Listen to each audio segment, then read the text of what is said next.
A warm welcome to all of you on behalf of the Innovation for a Just Energy Transition project. My name is Götz von Stummfeld. I'm a policy advisor for GIZ in this project. Just Energy Transition in Coal Regions International Platform, JETCR platform, is a joint German-EU project contributing to strengthening capacities, mutual learning, and sharing experience on the just energy transition in the context of coal regions globally. It is implemented jointly by GIZ, ILO, IISD, CAN International, and the Wuppertal Institute.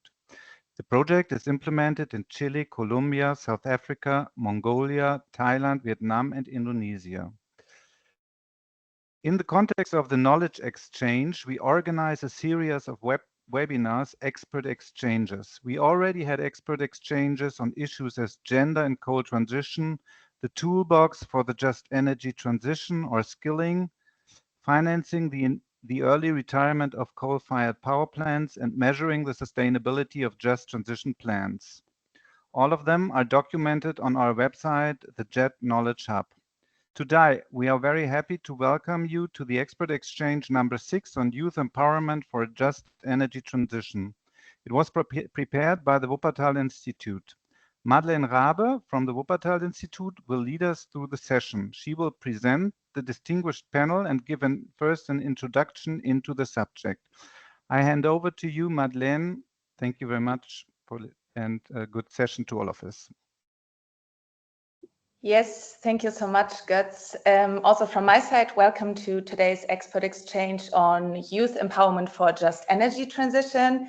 And as Götz already mentioned, my name is Madeleine Rabe, and I'm guiding today's exchange. And I'm a researcher at the Wuppertal Institute for Climate, Environment, and Energy, mostly working on projects related to the access to renewable energy in countries of the Global South, just energy transitions, and as of late, also youth empowerment in a just energy transition. And yeah, just to get you all into the topic and to start our discussion, I will give you a brief background.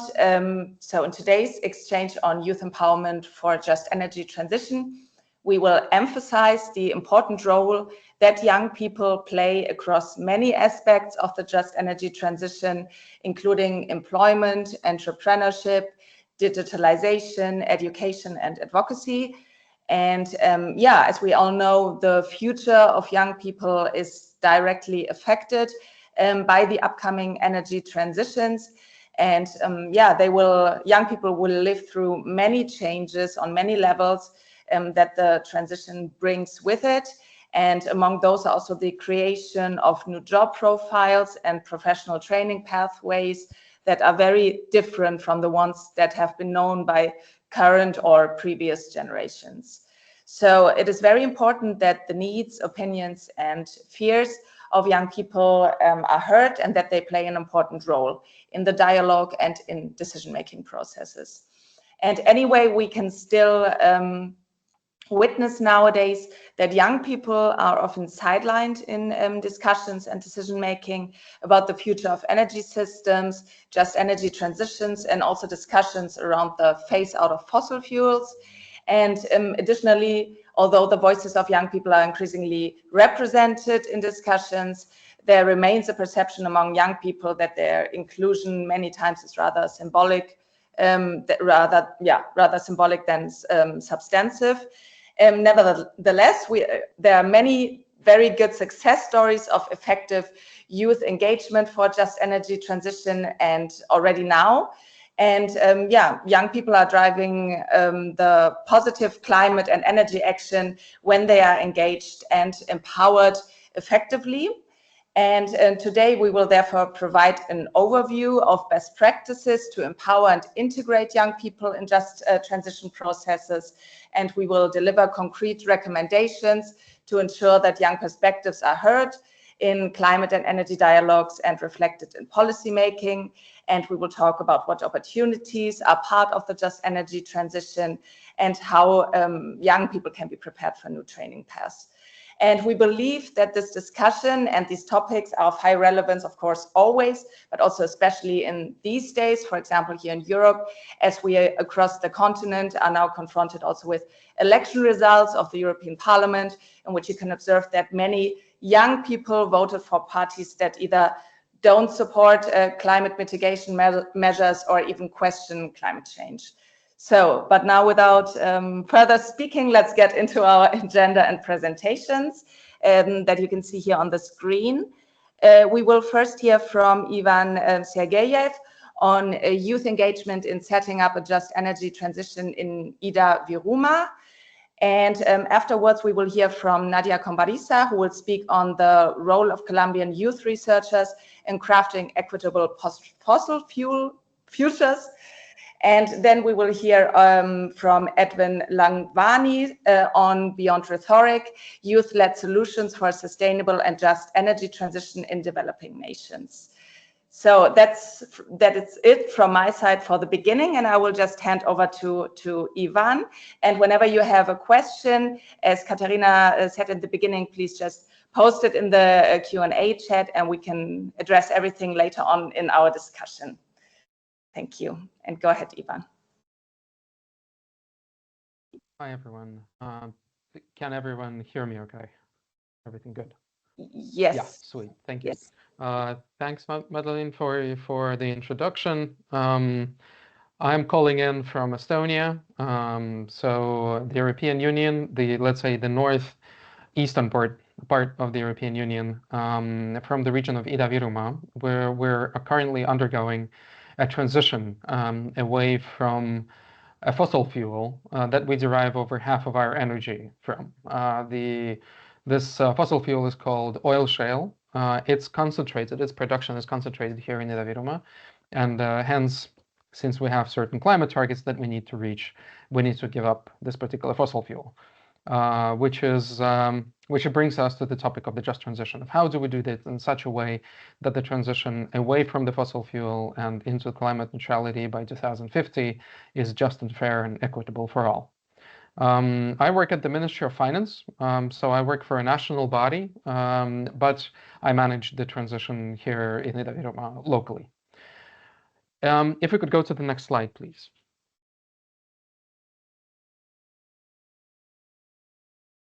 Yeah, thanks. So just a really quick overview. I see that the text seems to be a little smaller than I thought, but I hope you can still see it okay. Basically, yeah, what we're talking about is this little tiny country of a total population of less than 1.5 million people. So it's smaller than a borough of New York or some villages in some certain cities. Here we're talking about an entire country, which is only that small. And we're talking about a region which is right there on the border between the European Union and Russia, between NATO and Russia.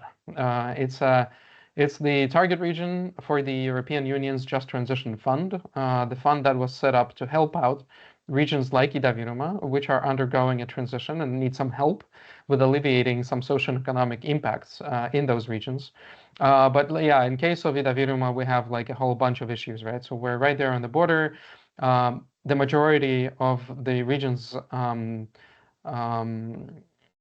the people who live in the region actually speak Russian as their mother tongue. So Estonia, we speak Estonian in Estonia, but in this particular region, the minority is in the majority, which poses certain challenges as far as communicating the transition locally. The population of the region is about 1/10 of the whole population of Estonia. The incomes are some of the nation's lowest. The unemployment rate is almost twice as high as in Estonia on average. The region has historically been very much dependent on heavy industry. Back in the day when Estonia used to be part of the Soviet Union, a lot of the manufacturing complexes that we used to have here in Ida Viruma would actually be catering not towards Estonia or towards Europe, but rather into the Soviet Union, towards St. Petersburg, Moscow. So that's why when the Soviet Union collapsed, then obviously a lot of the industry here also collapsed with it. And now and part of that industry is also the oil shale industry. which is highly polluting, generates over, as I mentioned, 50% of our greenhouse gas emissions, and it's oversized comparing to what Estonia actually needs for its electricity production. Next slide, please.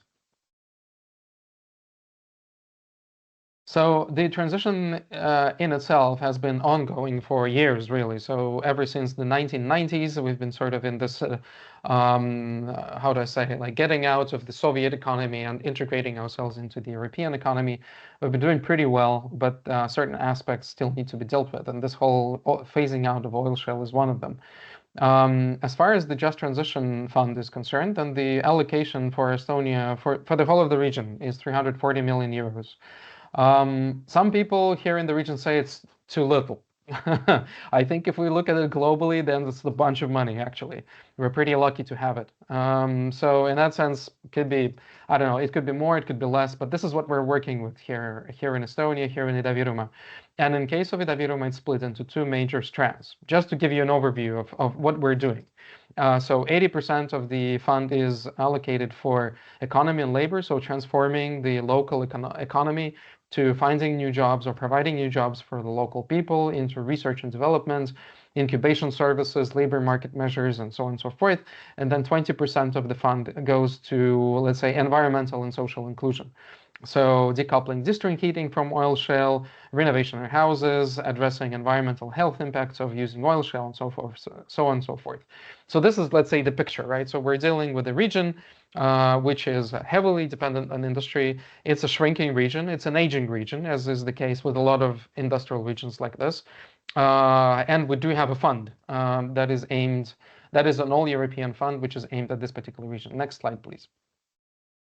In order to set up the work of how to, okay, so you have the situation, you have this fund. So how do you go about actually coming up with something that is useful, right? We know that you can use money for a bunch of really useless stuff.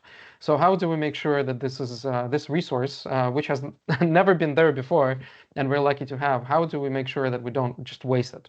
One of the things that we've done is we've tried to involve the partners, the local partners here in Ida-Virumaa and actually nationally, into steering this work.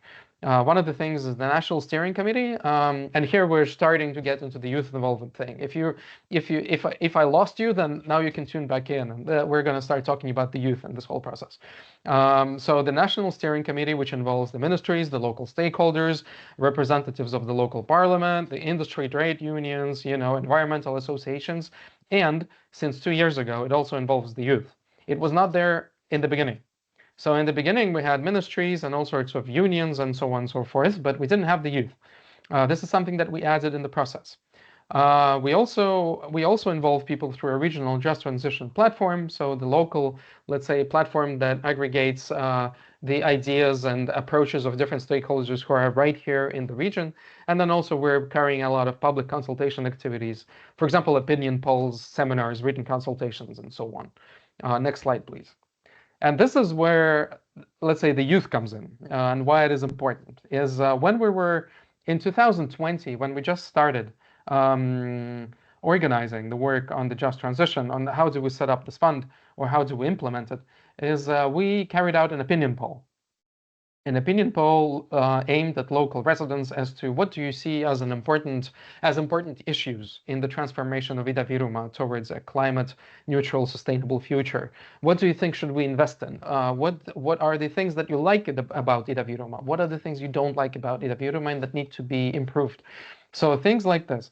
And what we figured out then, and I mean, it wasn't much, there wasn't much surprising stuff there. So most of the people obviously wanted jobs, they wanted the development of industry, they wanted, research, things like this. But what we noticed was, since the number of people who answered was almost 1% of the entire population of the region, what we noticed was that the youth diverged in their attitudes from the general public. So the youth didn't really care much about the industrial development. They didn't really care much about, new jobs in industry. What they wanted was a nice community. They wanted jobs that had to do with people and communication. They wanted to be creative, something that a lot of other respondents didn't really care about. So that was the moment in 2020, 21 when we were like, wait a minute, there is something going on here. the youth are really different from what the other residents are saying. And that's why we started digging deeper. What we then understood is that the youth have a trouble of vocalizing their opinions, because as opposed to, let's say, grown-up stakeholder groups, for example, like trade unions or lobbying groups that lobby for different industries, they are not really organized. They don't have an organized representations. Yes, you do have, for example, clubs and schools. You have certain organizations that unite them, but you don't really have this kind of professionalized representation, which means that it's very difficult to involve them in decision making. On the other hand, the youth here in Idaviruma, at least, I'm not sure about other regions where you come from, for example, then maybe the youth are super active. But here in Idaviruma, the attitude of a lot of youth is, why should I care? I'm going to leave here anyway. Like I'm going to go to London. I'm going to go to New York. I'm going to go to Tallinn, even, to the capital of Estonia. But why should I care about Idaviruma? So they're not really used to having a say. They're not really used to having agency in strategic processes that have to do with their region. They don't really care much, neither nobody asks them much. So in that sense, you have this placid population, which is just waiting to finish school and then get out of here.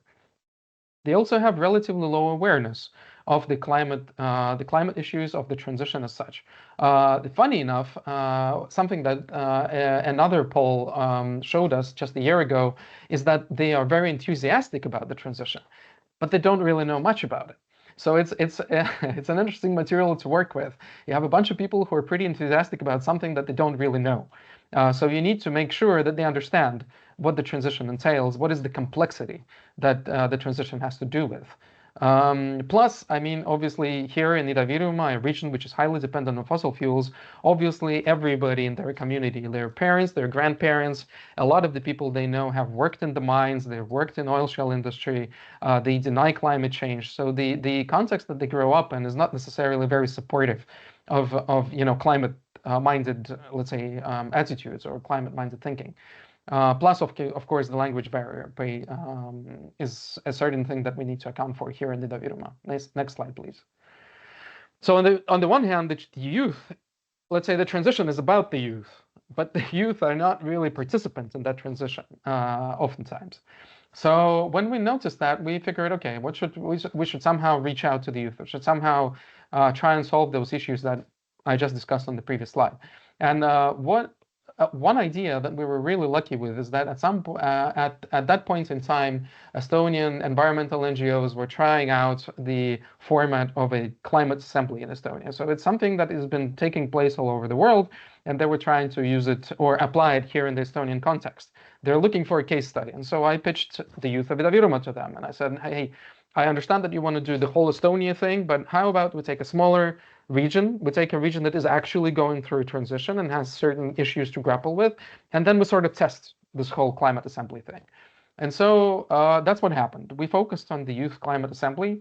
It was organized by Estonian Nature Foundation and an NGO called Rohetiger, with the Ministry of Finance sort of helping in the background.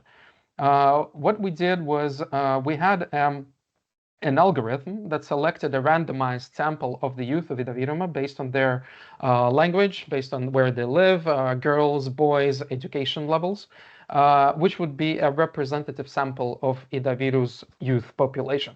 And then in the end, let's say we got something about 35, 40 young people. Why about is because some of them, dropped in, dropped out. It was, they took it pretty freely. So in the end, it was about 40 people, 40 youth, aged from 16 to 29, who lived in the region. They lived in the different parts of it. They spoke different languages, and they all were brought together in order to discuss the transition in Idaviruma. So they met the stakeholders. They learned about the climate policy that some of them have never heard about before.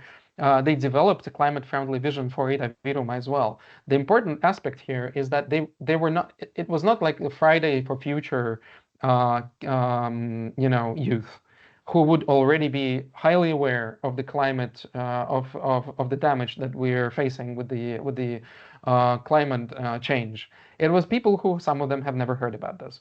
And so we get them all in the room. We have a program of about a couple of weeks for them to do all of these things, to meet the stakeholders and so on and so forth. And in the end, what they had was, and also feedback, the territorial just transition plan on the base of which the Just Transition Fund is applied in Estonia, or let's say used in Estonia. And what they had was 26 suggestions of how to make it better. So we reached out to them, not when the plan was there, and we were like, so what do you guys think about it? Was it good or not? It was something that we actually did while we were writing the plan. And they had the chance to give feedback on that. We met a few times after the climate assembly itself, and we gave feedback back to them. We explained the things that we could, sort of integrate into the plan, the things that we couldn't, and why. So it was like an ongoing discussion with this group. And the beautiful thing that happened was that some of the kids from that group, they decided to found an NGO. So it was something that it was an NGO that was born at the Climate Assembly, let's say, finishing party. And now that gave us a representative sample of Idavirum youth that we could integrate into the decision-making in our steering committee. So we started from seeing that the youth have something to say and no really good way to reach out to them. And this was the mechanism that we sort of used in order to have the voice of the youth in the steering committee, which was pretty awesome. Next slide, please. On a side note, obviously, the test went well, and now the climate assemblies have taken place in Tartu. There is one being prepared for Tallinn and the whole of Estonia. So it was a pretty good pilot study. But okay, so we got the youth representatives into the steering committee. That was one level. The other thing that we did was, in spring this year, we carried out an information campaign. It wasn't geared only, or it wasn't directed only at the youth, but it was spoken through the youth, through their vision of Idavirum, of what we're trying to accomplish through the transition in the region. The campaign took place during March to May 2024. We carried out let's say we used the local kids that I know personally, that we found through our network, that have real stories of local impact here in Idavirum, which has been possible or made possible by the Just Transition Fund. So, for example, if you look at the pictures, then on the top you have Kertu, who is helping to set up a film and media incubator in Jõhvi, a smaller town here in Idavirum. Then in the middle you have Jamila, who lives and works in Narva. And she's just a very active participant. She was actually one of the participants of the Climate Assembly as well. And, a serial entrepreneur, micro-entrepreneur. And then Georgi on the bottom studies in one of the JTF-supported educational programs in Kohtla-Järve, in another city in Idavirumaa. Next slide, please. So all of this, it wasn't just like we took a bunch of pretty-looking kids from Idavirumaa and then, placated that, go apply for support from the Just Transition Fund. No, it was like real people who do real stuff in that particular region. We also have a measure, or like a support intervention that is aimed at the local grassroots initiatives that amplify the transition. So essentially you can apply for receiving a grant of, let's say, a couple of €1,000 to set up, a course teaching your housing co-op how to recycle garbage, for example, properly, and things like this. So pretty grassroots, pretty low-level stuff. And what we've noticed is that a lot of projects are for and by the youth. So the youth really actively use these funds. They apply for them in order to carry out projects that they want. For example, we have a dancing marathon. We have an initiative that will introduce climate change and climate policy through rap. We have all sorts of crazy stuff. But this is exactly the kind of stuff that the youth find themselves in and that they're happy to contribute with. Next slide, please. So I guess it should be the last one. So I guess the lesson learned from this process with engaging the youth in Idavirumaa is that the youth do have a lot to contribute to the Just Transition process. It's just, we need to sort of tune in and start listening and taking it seriously. Because a lot of suggestions are actually really good suggestions that they have. Okay, maybe the younger kids studying in let's say in school, they don't maybe comprehend the transition, the economic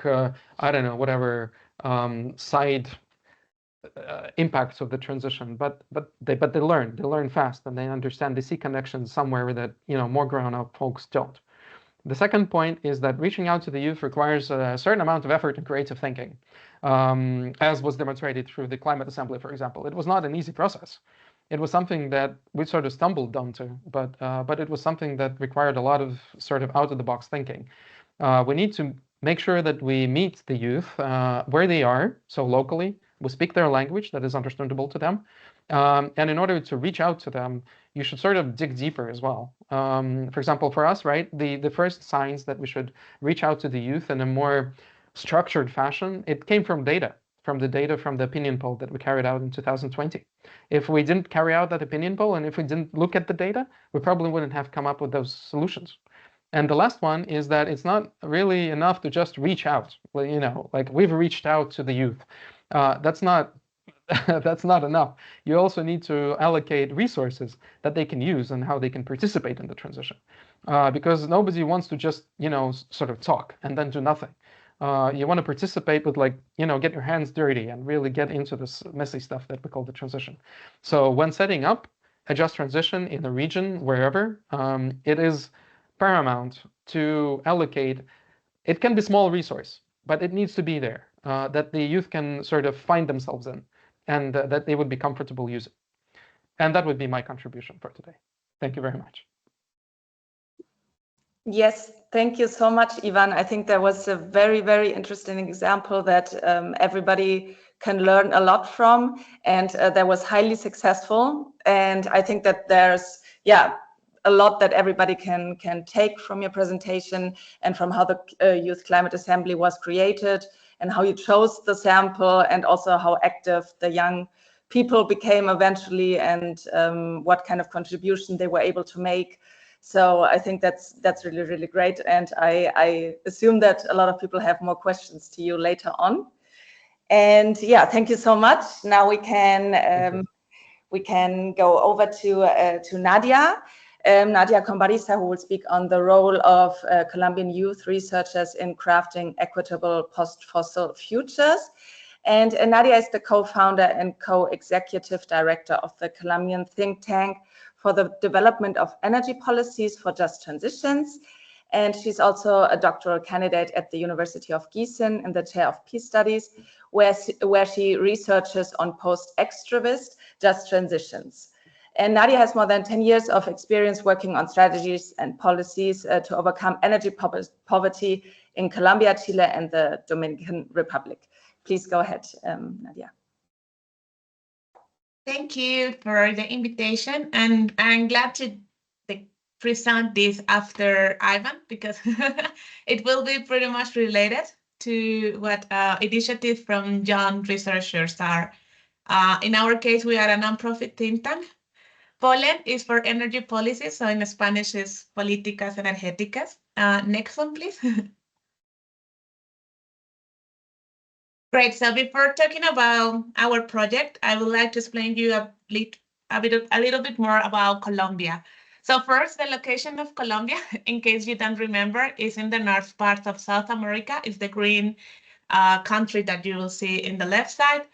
And to explain how dependent we are on fossil fuels, we are actually highly economically dependent on fossil fuels. So the first graph, what shows is that more than half of what the country exports are fossil fuels. And just to point out the dependency on rents from fossil fuels, oil rents represented 4% of our GDP in 2021. So this means that the global energy transition will have far-reaching socioeconomic effects in our country, because if we look at the entire oil that was extracted, 64% was export. And if we look at the coal extracted, almost 90% was export. So this means that independently, if Colombia wants or not to carry on energy transition, if the countries that are buying our oil and our coal decide to phase out fossil fuels, then we will have to go on with a transition. So by disaster or by design, it's going to happen. And the relevant point is that in our case, not only the employees in the fossil fuel sector will be affected, but the entire country. So the energy transition in our country, before being a transition in the domestic use of fossil fuels, is a transition of our entire economy. The next one, please. Perfect. Oh, this one has a lot of effects, so you could just keep passing those. Thank you. So normally we like to explain how who is affected by the transition using the analogy of an iceberg. So on top of the iceberg, you will find those directly affected that are the workers who are losing their jobs. And then also you will find the families that are depending on those directly affected. But sometimes visible, sometimes no. You have indirect affected communities in the area. Thus, I will say indirect because we have a lot of informality in Colombia. So some of those communities are providing services such as cooking facilities, or they are providing transportation, housing, but they don't have a contract, a formal contract with the fossil fuel industry. So they are not visible in their sustainability reports every year, but they will be affected by this. And if these communities would like to do something different, when the coal-fired power plant close, when the coal mine close, well, we will need environmental restoration, because you cannot just start farming where the coal mine was before. But something that these three groups have in common is that what will happen, the justice perspective is reactive. So this will have to be done when the coal-fired power plant close, when the mine close. But then we also have a lot of structural injustices already there. For instance, a lot of people living in these areas, when the coal mine started, they need to be displaced from their territories in order to expand the mine. And they couldn't do their activities such as farming or others anymore. And they didn't get a job in the mine or in the power plant. So they never really have a direct benefit from this activity. And then you have the whole dependency on the economy. So sometimes people don't realize that like social security programs are being paid through rents and royalties from fossil fuel exports. And at the moment we stop this activity, there will be impact.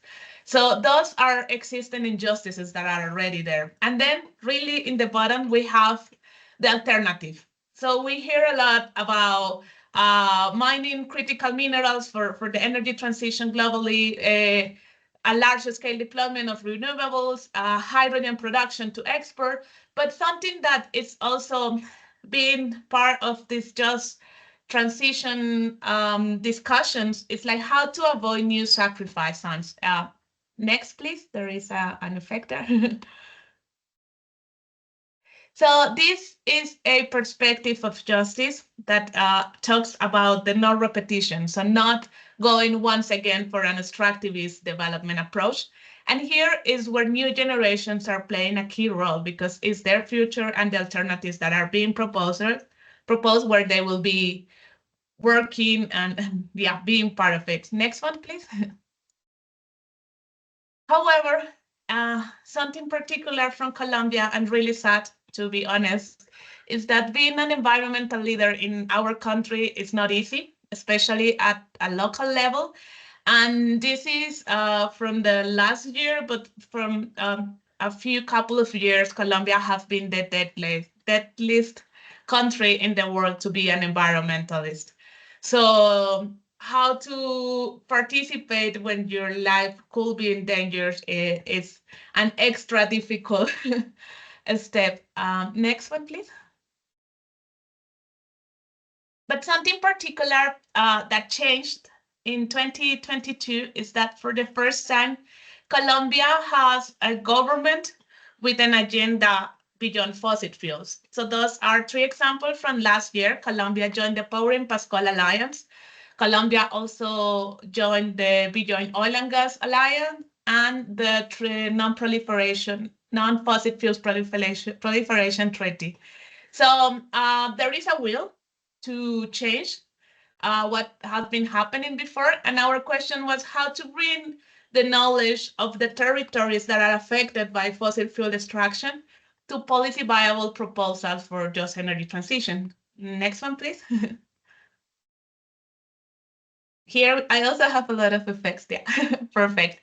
So this is when we decided to create Pollen. Pollen is an association of young researchers, and it's a nonprofit organization. Our main focus are decision makers. So what we do is recommendations and advocacy strategies and pathways for just transition.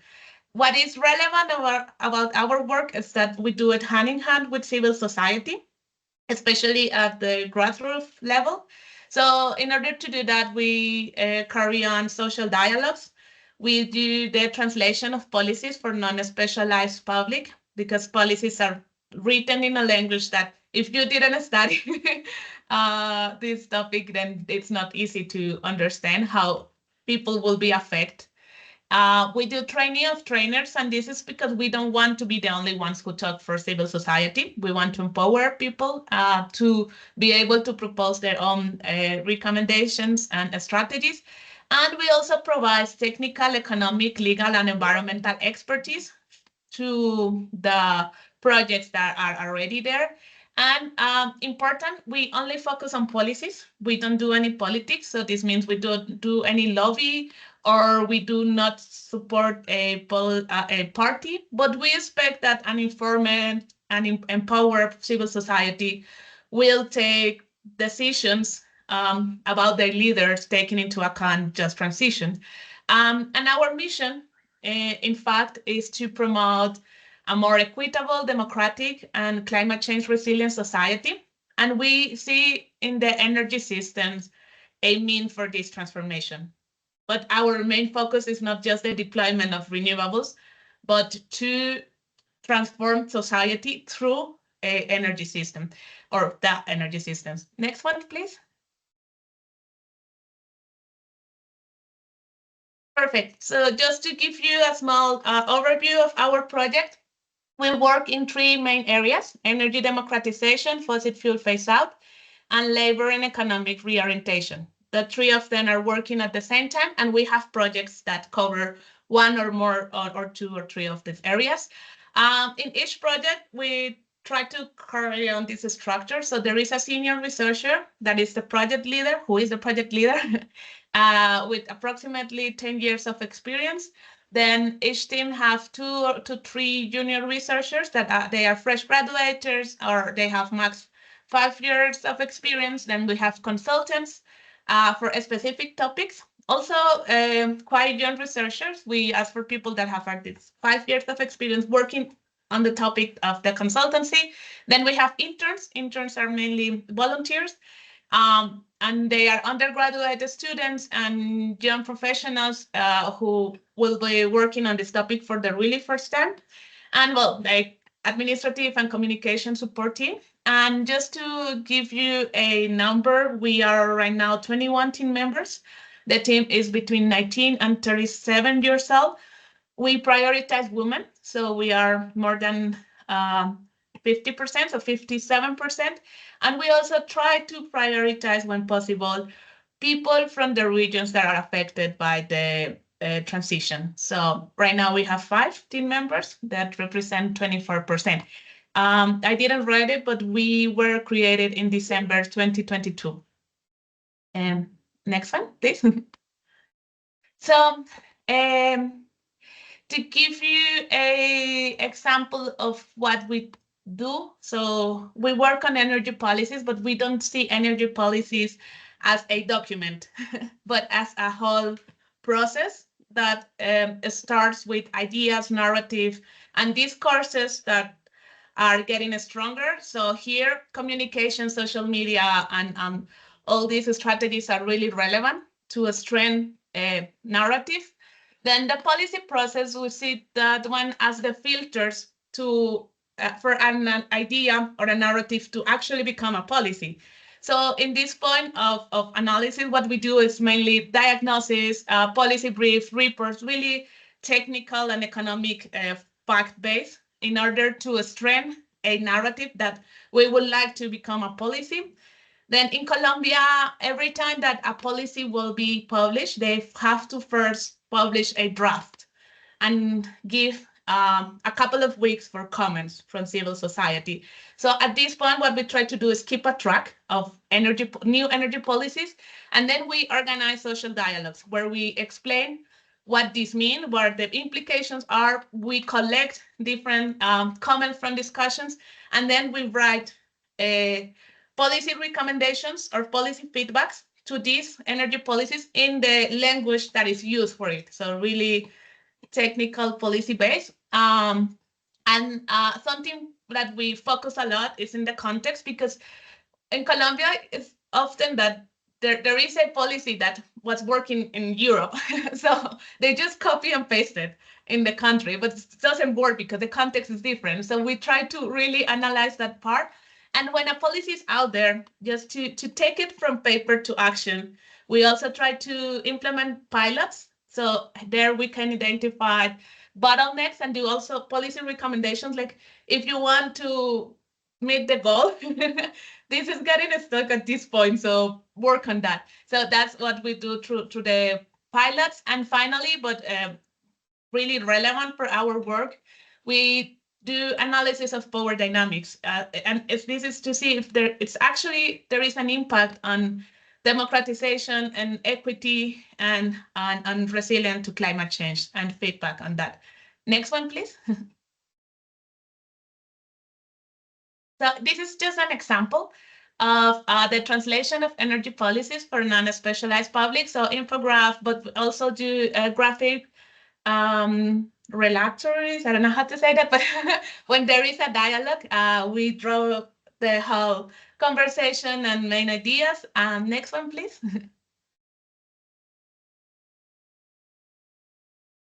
Those are training on just transition, just energy transition. So this is an example of a training that we did last year, where we mixed a group of people working in the technical part of policy making with women from indigenous communities affected by the phase out of fossil fuels.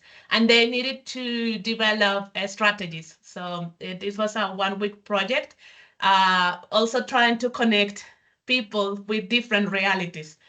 Next one, please. And this is our current pilot. We are working on a project called e-rurality, but what we realize is that the policies for rural electrification, for mobility electrification, for e-mobility, are mainly focused on urban areas. So we wanted to try it in rural context. And what we did is a solar charging station in a community that is just next to a coal-fired power plant that will be closing in the following years. And we are retrofitting motorbikes. The community is doing it. We are just providing the training. So changing a motorbike, conventional one, to electricity is done by the community. You can see the pictures there. Also, a large participation of women. And the idea is to also try to analyze if there is an opportunity of labor reconversion there, so reorientation or upscaling. Next one, please. Yeah, and then the main takeaways, I would like to highlight 3.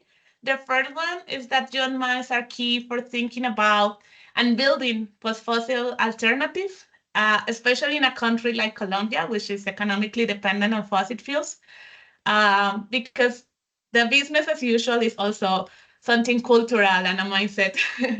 So it's really needed, but translating these disruptive ideas into feasible policy proposals that can be taken up by decision makers requires guidance, accuracy, and attention to detail. So this, I always say, this has to be closest as possible to perfect. Because for us, as young and mostly female team, it is much harder to stand out and be recognized as a legitimate voice, especially in energy and climate debates. So really, we have to effort twice as much as another traditional team will do. And finally, but not less important, civil society organizations would not be able to compete in salaries with fossil fuel companies. So our passion and principles are central drivers in every action. And this is what that will be the main motivation, because we won't be able to offer a same stability and economic income as a fossil fuel company will do. So here, next one. Well, this is what I wanted to present. My apologies. The website, almost everything is right now in Spanish.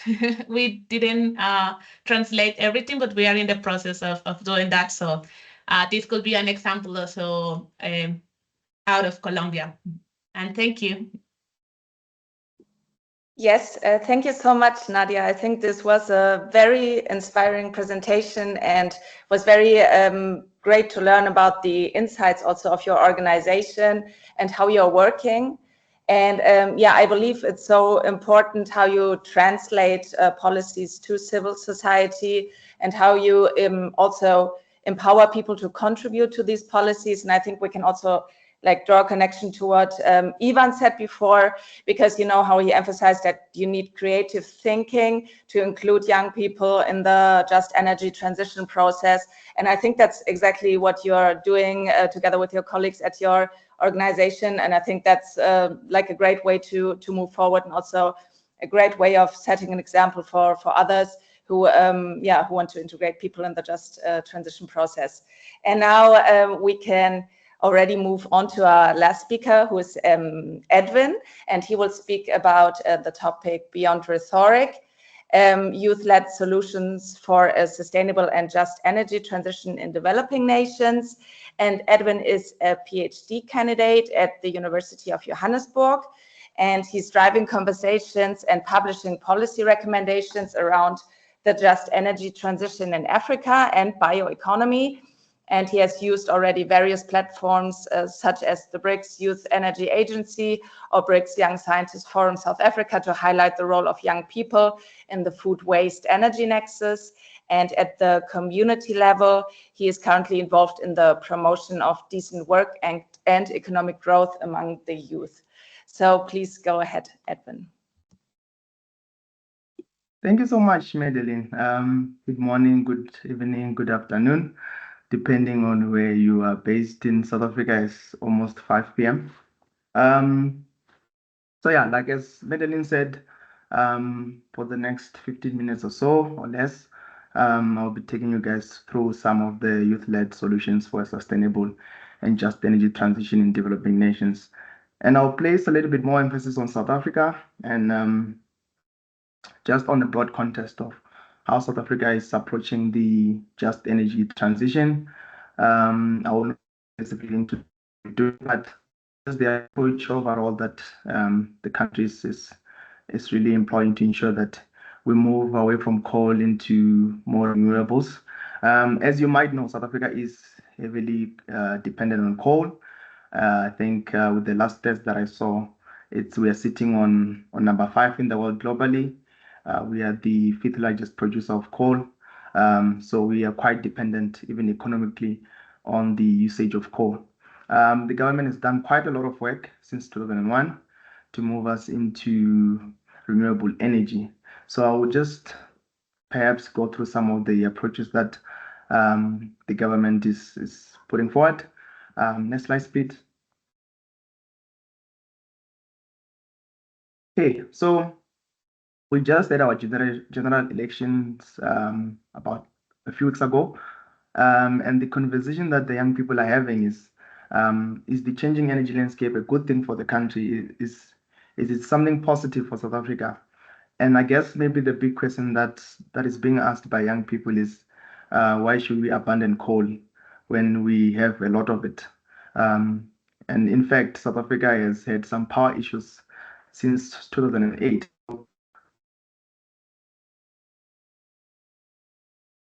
The coal when the government cannot even keep the lights on consistently on a day-to-day basis. And I think this is a very legitimate question. And I think it's also coupled with concerns around lack of infrastructure. When the government is talking about green hydrogen, again, the young people are asking, where is the infrastructure to be able to produce the green hydrogen and to move it into the places that is needed? We do not seem to have technical expertise for those kind of technologies. And also, should we move away from coal, what's going to happen to the jobs of our fathers and our uncles and our mothers There will be job losses in the mines. And again, there's currently a little bit of mistrust with the government in terms of all the investment, in terms of funds that's coming into moving us into a renewable future. Is it going to be used for exactly that, or the government is going to mismanage the funds? So there is a lot of debate around it, but I think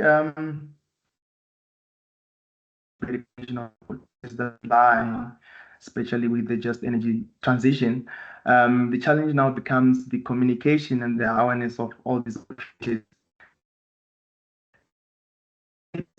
South Africa has a high unemployment rate.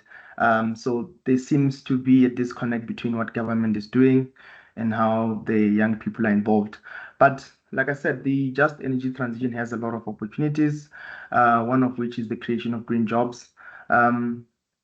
This will allow us to move swiftly from the dependence on coal into more sustainable energies in a way that promotes the green future that young people are looking forward to. So there needs to be some kind of climate mitigation for all of that to happen, and that will be by proxy the work that is being done now currently. And like I said, the just energy transition allows us to move away from coal and just a single energy source into a more diverse energy mix, whether that be solar or wind power or some kind of bioenergy products that allows us to just depend on energy. And South Africa, for the benefit also, there is going to be a lot of technological innovation, as I would indicate with some of the examples that I have here. I think the just energy transition allows for that kind of technology to happen so that the concern around the lack of expertise can be dealt with or can be addressed swiftly. Next slide, please. So of course, all of those opportunities, we can't take advantage of them without the young people being involved. So young people have to be the center of everything that we're trying to do. And fortunately for Africa right now, half of the population is young people. So we have more than 500 million young people, and that's a reflection of also what is happening here in South Africa as well, where we have majority of young people who are ready to take hold of this just energy transition. And the beautiful thing about it perhaps is that these are not just young people, these are very tech-savvy young people that are in the forefront of all these innovative technologies, which we can now use to leverage and to address some of these energy crises. And again, the young people are at a unique situation now to be able to influence policy, to engage governments so that they can lobby for policy reform, as well as the adoption of sustainable practices. With the access of technology, we've been able to have these kind of engagements and see what other countries are doing, and then we can be able to engage our own country. So young people are at a very unique position right now in terms of the technology usage, in terms of policy reform, in terms of communities globally, and also across the continent. So young people are really the catalysts that are going to be able to drive actually driving the just energy transition, but we need it at a larger scale so that it can happen a little bit quicker. Next slide. So of course, while we say actually to be enablers, government, institutes, all the type of stakeholders that can ensure that young people are involved and are really doing the work. So I will just present a little bit of the structure that South Africa seems to be employing in terms of being able to enable young people to really be involved in the just energy transition and to apply some of these technologies. So you do see that the structure is more on the finance, the technical, and the building of communities to allow some of these technologies to flourish.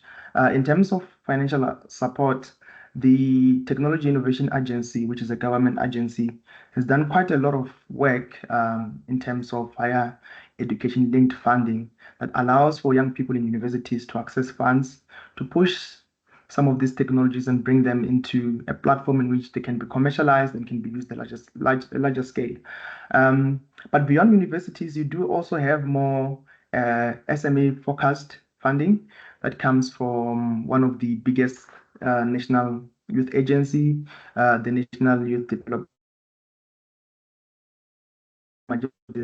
So the government is quite involved in terms of providing finances for young people to be in this space. You do also have the what is it, CEDA, which is the Small Enterprise Development Agency as well, that also funds some of these emerging startups. There's more funding institutes, but these are the ones that seem to be doing a lot more and putting more emphasis on green technologies. You do have other private equity funding and more of the government based funding like the IDC. They do put quite a bit of funding into projects that are happening in the green space. In terms of technical support, like I said, the Technology Innovation Agency have done quite a lot of work in terms of establishing technology stations around universities. This has been very, very, very useful. It allows a pool of young universities to have access to these technical expertise in these technology stations, ensuring that the technologies are being established, they're being used to impact the society, impact the communities around them. So the Technology Innovation Agency is doing quite a lot in terms of this space.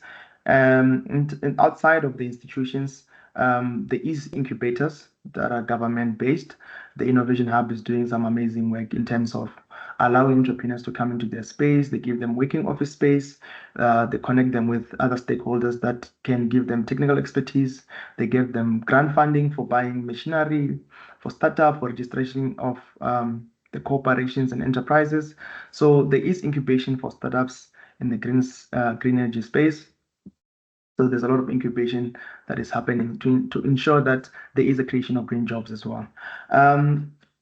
And also there is skills transfer centers that allows for skills to be transferred from particular agencies into a group of young people, which is very critical now, seeing that the unemployment rate in South Africa for young people is sitting around 45%, if not more. So that is quite alarming. So there needs to be a reskilling of young people. So these centers are doing quite of ensuring that the young people are getting the relevant skills. And this is perhaps my favorite, the communities that are being built. So there is dialogue platforms, there's events, there's also resource portals. The one that is maybe perhaps the most popular one in terms of dialogue platforms is the Presidential Climate Commission. This allows for young people to engage, to publish perspectives, to bring about awareness so that there's policy reform or there's at least an influence of driving policy reform in government. These dialogues are very, very critical in terms of the conversation that is being held. There's a lot of work that is being done to also ensure that all of this information is communicated in the languages that our young people can understand. So the one that I really, really like is the resource portals. You have the Innovation Bridge portal. I saw today the Bioeconomy SA portal also released a call to fund startups by young people which are focused in green technologies so that they can aid in the just energy transition. So there is a lot of work that the government is doing in terms of all of this. And it seems to be a very concrete structure to finance the young people, to also support them in terms of technical skills, but also build a community so that they don't feel like they are alone, they're isolated, they can engage in what is being done. Next slide. Okay, so it seems like I've been telling a story that's too good to be true, but I did select a few success stories, not particularly around South Africa. There's a lot of those, but I wanted to show that there is work that is being done in the continent, with my favorite being the one that is being done in Ghana, called the Ghana Bamboo Bike Initiative, which was started by a young lady who was now joined by a couple of other young women. They are doing really, really great in the transportation sector, where they design and build a range of bamboo bicycles or frames. And you can see the impact that it has had in the community. And these are some of the initiatives that are brought forward whenever there is a debate of are young people really engaged in this, or are their participation just symbolic? I think the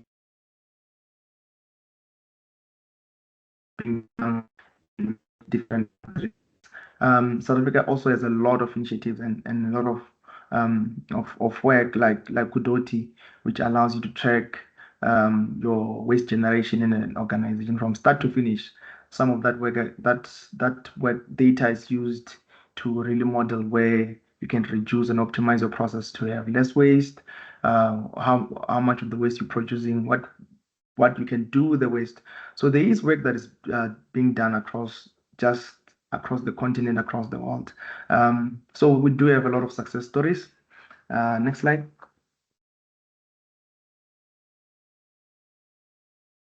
So in a nutshell, we can ask what have we learned from all of this, from having the conversations to seeing the government trying to do involve young people and funding them and giving them skills, to seeing some of these initiatives become really something substantial and significant. What can we really learn? Yeah, that to achieve a just energy transition, young people have to be at the forefront. They have to be central to all the work that is being done, because in effect, this is their future. So there will be no future if the young people are not involved. And their involvement is not symbolic. It has some real impact, as shown by some of the success stories. So there have been initiatives by young people that we can see that they are real. We can touch them, we can feel them, but we need to support them. We need to enable young people. We need to give them the funding that they need to start the startups. We need to give them the technical support. We need to build a community around them to ensure that these startups and some of these initiatives can grow and can flourish just beyond what we imagine. I think that's my time. Thank you so much. Yes, thank you so much, Edwin, for this presentation and for giving us insights, and also how the just energy transition is perceived in South Africa and there also among young people. I think that's very important to know.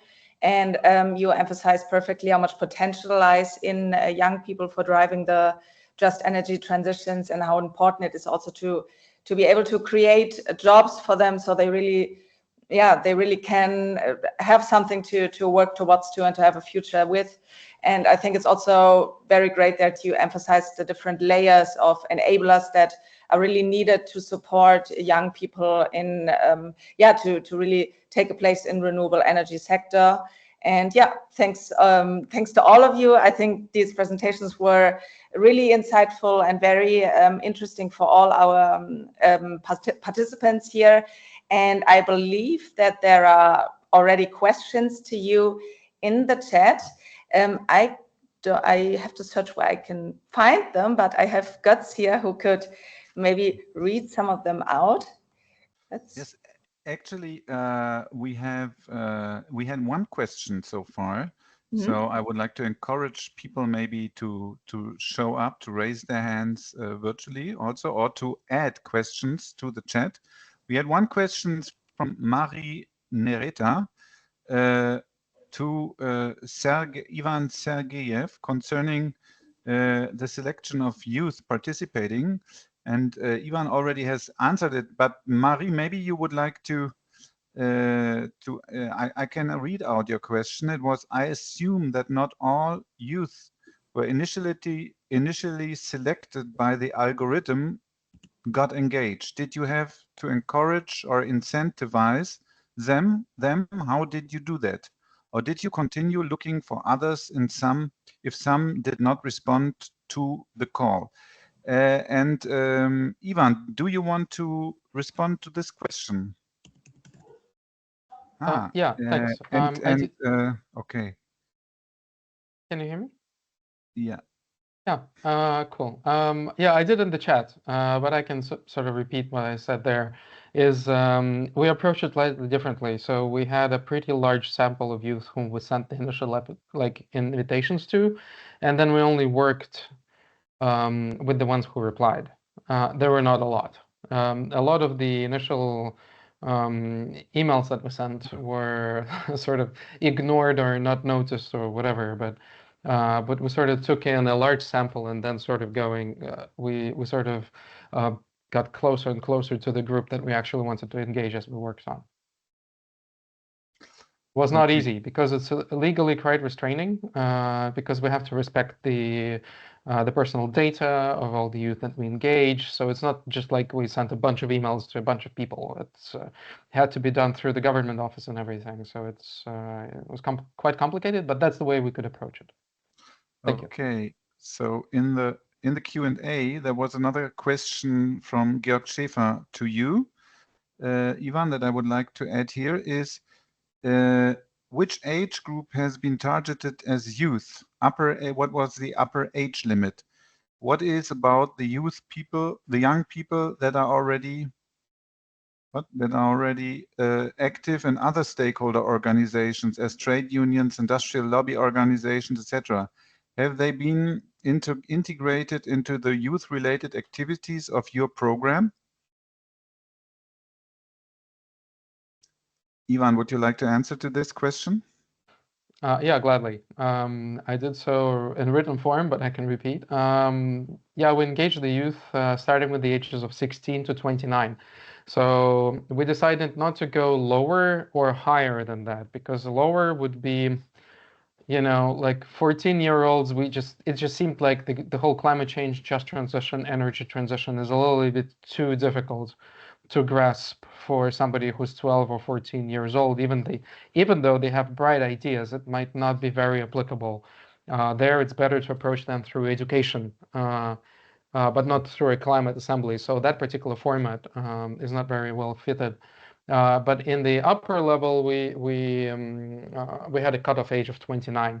So we didn't want to go above that, because at 29, well, you've definitely received a bachelor's degree and started working, or you already have a master's degree and started working somewhat, but you're still not at the level where you like top management. So it's or at least, I mean, in Estonia, the startup country that we are, sometimes you are 21 and you're a millionaire, but hey, in Ida-Virumaa, we figured that 29 should be the cutoff age, and it served us pretty well.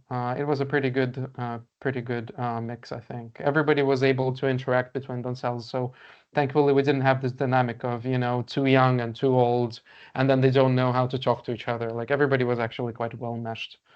But as far as the question about the you know, the youth and the other stakeholder organizations, so on and so forth, I mean, it's a pretty detailed question. Unfortunately, I don't really know.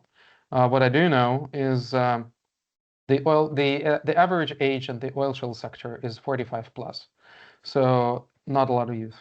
And in the other stakeholder groups, it tends to be, you know, I'm afraid, as it sometimes is with our countries, it's mostly men in, you know, 50 plus category who make decisions. So in that sense, not a lot of youth there, unfortunately. That's it from me. Okay, so there's another question from Timon Venat to Nadia. And his question is, you showed an example of training and job creation, motorcycles. How important is training and job creation for young people in Colombian coal regions? Do young people want to stay in the regions, or would they prefer to move to larger cities? Is there good public education for young people in coal regions in general? Okay, wow, a lot of questions in one. I will start with the importance of training and job creation. That's quite tricky, because people are willing to participate in a training, but the thing is to find a job after that in the sector. So what we have been trying to do, for instance, we also offer a training in installation of PV panels, like a really short training of 2 weeks. It's not like you don't get certified, but you could work on this kind of industry. And later on, we sent the list of participants to the Ministry of Mines and Energy. because they are sometimes looking for people working in the sector, and also to a couple of projects that we knew were starting in the region where these people come from. So trying to link possible work opportunities with the people who is receiving the training. And something that we also find is that there is a lot of migration to large cities because most of the job opportunities are there, but also because something that happens in Colombia is that conflict is mixed with areas where coal or oil extractions are being done. So it's also violence and the displacement of peoples to expand the extractivist frontier, something that makes harder that people will stay in the same area. So we also try to involve a peace building approach in our work. And for the motorbike project, what we did was to invite the local university, which is not one of the, like, it's not in the top of universities in Colombia, but it still is the university in the area, public one. So we invited them to be part. The three interns that we have in the project are students for mechanical engineer at this university. All the people that participate in the training will get a certification from the university. And we also offer for free the university to use all the data they could find in order to write papers and so on. And we invited a second university, which is in Mexico, that have been working in this before, to give them some guidance in the whole process. So that's part of what we are trying to do, to also encourage people in the local universities to look for different careers, because they are mainly training people right now for the coal sector. So to start finding something different, but it's also challenging. So for each project, we try to identify local stakeholders that could be really interesting to bring into the project, and we offer them the support. It's actually built for each project, so it's particular for every one of them. And yeah, the public education in coal regions is not that good for something that is not linked to coal. So this is one of the biggest challenges. For people to work in the sector, they have really well training there, but if they want to migrate to other sectors, yeah, we need also to support local universities. So, yeah, Madeleine? Yes, I also have a question actually to Edwin. And yes, what I would like to know is how governments can support the youth in rural communities mostly to participate in the just energy transition, because we know from many projects from our work that and it's an experience that probably everybody in every country makes, is that young people in rural areas are mostly or many times also left out. And yeah, how do you think that governments could support young people in rural areas? Okay, thank you so much. In terms of support into rural communities, what I've seen work, and I think maybe the benefit of the government would be in terms of skills and infrastructure. I do involved in a project where we're trying to make a smart village. In terms of funding, that doesn't work quite well with rural communities because they might not have a clear plan with what to do with the money. So the government can do two things. One, they can skill the young people in those communities. That's very, very critical. And then provide them with infrastructure. So let's say maybe we want a particular community to be producing biogas from cow dung or whatever the situation is. It would be very useful for the government to provide a biodigester instead of saying we're gonna give them XYZ money. So you skill them in biogas production, and then you provide them with the infrastructure to be able to do that kind of work. So I think simply that would be the support that the government can do. And then once in a while, they can keep introducing new technology, new skills that allows communities to be able to develop themselves. Because I've seen rural communities don't do quite well with just money. If you give them skills, you give them the infrastructure, they can really do the work. They have initiative, and then they can take it from there. Okay, thank you. Thank you so much for the answer. I don't know if we have any more in the Q&A. Yes. Götz? Yeah. Yes, we have some more questions. Is one question that is to all panelists is how do you make sure that youth from different classes and ethnical backgrounds or races participates in the program? And another one is what are the best financing models for youth-led initiatives? So these are quite broad questions. Maybe we could make the round on these questions. If anybody would like to start to pick up one of these questions. Nadia? Yeah, I could start.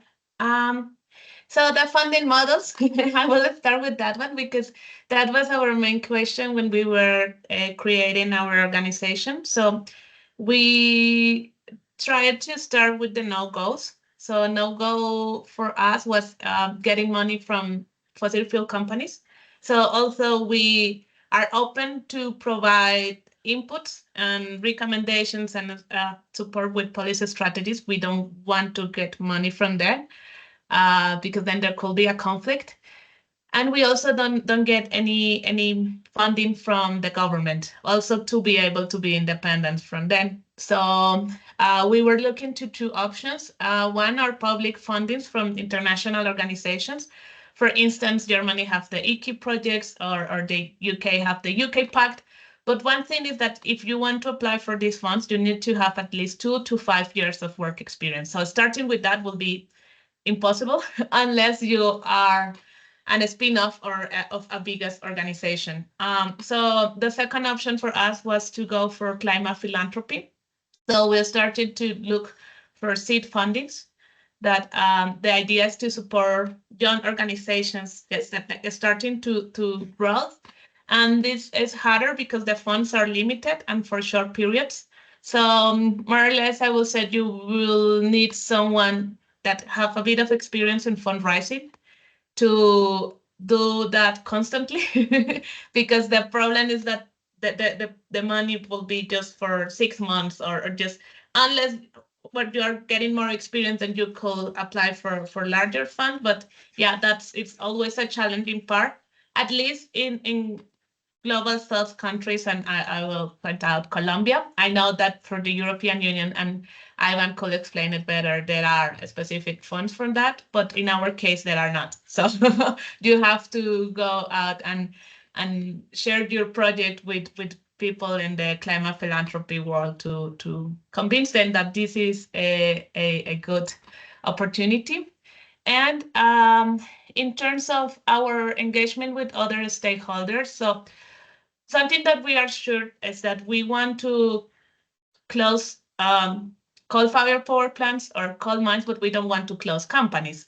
So this means that we try to give inputs to diversify portfolios to find new opportunities of work. So for instance, what we are doing with the motorbikes, we are also proposing the whole transportation sector that this could be a scale up and this could be something profitable if they research more about it. So also the outcomes of these pilots are presented to companies. We also try to identify regulatory barriers to allow, for instance, a coal-fired power plant to start also generating energy with solar panels and to do this shift from one to other. So this is part of the work. We especially work with trade unions. So when Poland was created, our think tank, also a think tank from trade unions from the powers and mining sector was starting. So we were working hand in hand since the beginning. And they have been one of the main stakeholders that actually have been supporting us to approach the companies where they are working. So I will say this is important, relevant if we want to go in that sector. And what we do is that we provide then technical and economic and regulatory expertise in the specific topics they are also covering, especially in terms of policies. And when we organize trainings, for instance, in installation of PV panels, we offer a special quota just for trade unions. So they are prioritized in this project. So I will say that it's super relevant, at least in our context. That from my side.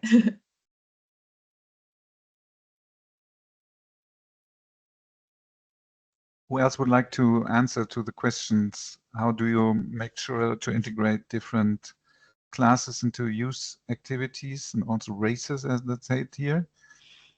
That was one of the questions. Does anybody would like to respond to this question? Yes, please, Edwin. Okay. What I've seen with some initiatives, so that there is a little bit of balance in terms of participation from different classes and races, etc. Particular initiatives are geared, for example, towards women, so that they can also have a fair participation, because if they just keep it open, there might be some kind of imbalance in terms of who participates or who. So there are programs that are geared towards everybody, and then there are initiatives that are specifically for women under the particular age, some initiatives for Black people, some initiatives have to have a balance between both male and female. So that, in a way, is trying to ensure that there's a balance in terms of who gets what, who's doing. Obviously, there are those initiatives that are just open and allows for whoever to participate, but the government is really prioritizing special groups to ensure that there is a swift transition, because in the majority of cases, these are the people that are most affected. So there is a prioritization in terms of female-led initiatives, young people of a particular race, so as to even the balancing scales there a bit. That's what I've seen, but I don't know if there is any outside of what I know, but I think those are the approaches that I've seen from government specifically, or from those government agencies. Thank you. I guess maybe I should comment as well from our side, right? I mean, I'm thinking the only word that comes to mind is proactively. So you can't just, you know, assume that everybody is interested and everybody's going to participate just because the opportunities are there. Like you should be aware of the different micro, let's say, problems that the different community members have in accessing those opportunities, and then try to address those. So if it's a language, then speak the local language. You know, if it's a particular group, then go and present at that group. So it's, I don't know, it's not, on the one hand, it's like this really tiny scale interventions, or like these tiny scale actions that you can take in order to ensure participation. But on the other hand, I think there's another scale, which is like the general policy of the state in integrating the different groups. So, you know, if the people are not used to be reached out to and participate in things because the government hasn't done that before, and now you're trying to do it, then it's sort of an uphill battle, you know. So the more consistent is the outreach across the different initiatives that the government takes up, I think the better it is for everyone. Then people kind of get into this culture of participation, you know, and feel appreciated, and then can speak their mind on different issues. So yeah, I don't know, maybe that's my 2 cents for this one. So yeah, proactively, and then it needs a larger framework in the background that does its work as well.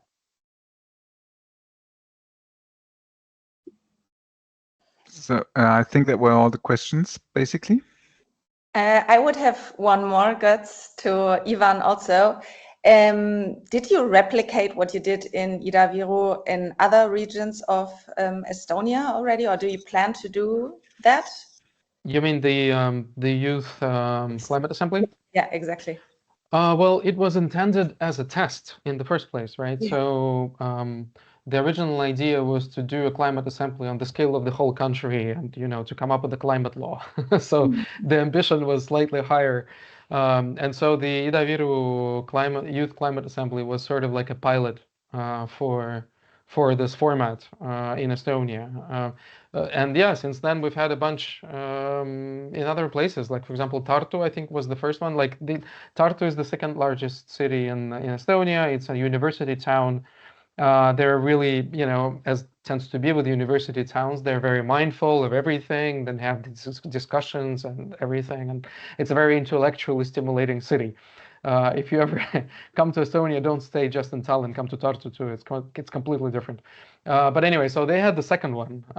They had that the city itself was the client for that one because they were trying to come up with the energy and climate plan for Tartu, I think. But the organizers or the people that they reached out to in order to organize the climate assembly in Tartu were the same that helped us. So in that sense, they sort of gained the know-how through our process, including the difficult parts like the selection of the sample that you end up sort of working with. And through that, they were able to replicate it in other areas. I think a national climate assembly. I'm not sure what the status is, but at some point there were talks about the National Climate Assembly as well. So I think it's a scalable format, can be used in other places for sure. That's great. That's something to look forward to then. Okay. And yeah, Götz, do we have any more questions? Maybe there's one question that was directed to Edwin concerning the questions whether the foreign investment in climate in energy transition in South Africa might possibly lead to high debt rate or the problems of foreign indebtedness. Do you have a position? I think it's a bit broad for youth because it's an overall really question concerning just energy transition. But I don't know whether you want to have a quick comment on that or. Yeah, just a quick comment.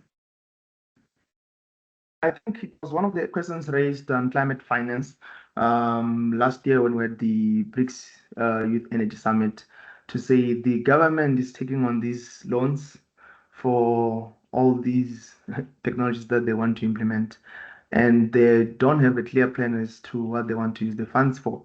And this debt is going to be stuck with us for I don't know for how long. So it's a major concern among the youth to say, we want to do this more deliberately, well thought out, at a pace at which we're comfortable. And the government seems to be having loan and loan and loan to be doing X, Y, and Z. And for South Africa in particular, it's a little bit scary because the government hasn't been really want to do exactly with the funds as supposed to do. So we are in a very tricky situation because the government keeps accepting particular loans for climate finance, but funds are really because even now, I'm aware of one. If there's more, but I'm aware of one social project that is looking at green hydrogen. But if you look at the funding that they've received over the last 5 years in terms of that, it's quite substantial. So you do see that there is a little bit of not so much transparency in terms of what the funds are being used for, and there isn't a plan as to how are we going to repay this loan. So it's a tricky landscape. It's very concerning, at least for South Africans, especially young South Africans. But like you said, it's quite broad. It can go many different directions. I think that's my comment. Yes. Okay, thank you very much. Thank you, Edwin. I think we already reached also the limits of our time. So I think we could wrap up now. Yes, I want to just thank you everyone for your participation today and the speakers for their inputs and giving us all these crucial examples and recommendations and best practices and yeah, introducing and presenting your work. We appreciate that a lot, and also to all our guests for the lively participation. And I think especially at this point in time, we should, after this and in general, all be very conscious about the importance of not losing young people in the transition process by not integrating them in the process, and really seriously, as you all do, consider their opinions and fears and hopes for the future.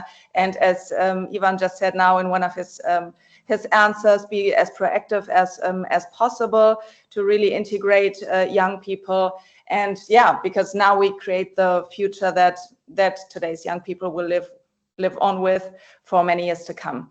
So thank you all. And after this exchange, we will actually write a synthesis on the most important points of this exchange. And if you're interested, you can find it on the Knowledge Hub, on the Just Transition Knowledge Hub, right, Guts? Please interrupt me if that's not correct. And yeah, you can also there find the contact information of today's speakers if you ever want to reach out or have further questions, or yeah, if anything comes up in your mind. And yeah, I thanks again to all of you. And I hope we will all be in touch, and yeah, have a great rest of the day or start of the day if you're in Colombia. Thanks so much. Thank you, everyone. Thank you, everyone. Thank you so From much. my Bye. side, goodbye. Thank Cheers. you. Bye.